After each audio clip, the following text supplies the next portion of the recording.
Erdogan agreed to go to Moscow and discuss with Putin Syria and agree to the ceasefire because he found himself isolated. He found that the US were not willing to provide Patriot missiles, they were not even willing to provide basic ammunition for the Turkish operation, and he found that the EU preferred to deal with Russia than with Turkey. France was in regular contact with Russia, and Russia was gambling on France to prevent NATO from entering the conflict on the side of Turkey. Moreover, Turkey found that the military operation did not go according to plan.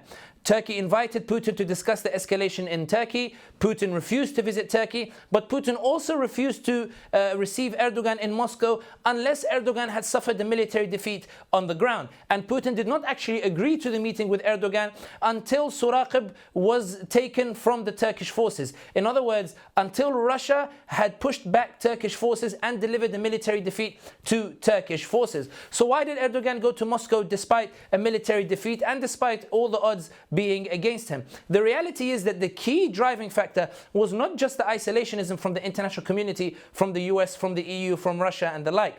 The key driving factor was Turkish public opinion. Turkish public opinion was not united behind the military expedition in Syria. Turkish public opinion was not entirely in Erdogan's favor. The Turkish opposition and opposition voices for calling for negotiations with Assad were getting louder. The Turkish opposition were trying to capitalize on the defeat of the AK Party in Istanbul and Ankara to really press home this domestic pressure on Erdogan. Moreover, when we look at the deal, the fact it doesn't deal with the refugee crisis and it doesn't deal with Turkey's security concerns, this is also part of the pressure being applied on Erdogan. We have to remember, the AK Party lost Istanbul and Ankara because of the refugee crisis. The refugees crisis was the hot topic, and there are increasing anecdotes of people returning from Istanbul hearing the Turkish population complain that certain districts within Istanbul are no longer Turkish, that Fatih is no longer Turkish and the like. In other words, anti-refugee sentiment is on the rise, and this is why we see Erdogan taking extreme measures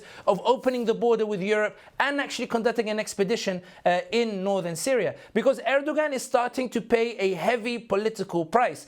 And the Turkish public opinion is very important in analyzing why Erdogan agreed to terms that do not address any of his concerns. Because Erdogan, with a united Turkish public opinion, may have actually been able to force his terms on Russia. He may have been able to survive longer in the military expedition. However, as the casualty toll increased, as public videos of members of parliament brawling within parliament showing the scale of the schism and the divide within Turkish public opinion, Erdogan not only found himself isolated internationally, but also found that domestically he was beginning to have questions were being raised about the credibility and the intentions behind this. In other words, whereas Erdogan sees for Turkey a grander role on the world politics, the reality is that the grip of the Ataturk legacy that managed to secure Turkey's future by making sure Turkey remained isolated within its own borders continues to dominate the Turkish public space. The default Turkish foreign policy, according to the Ataturk legacy,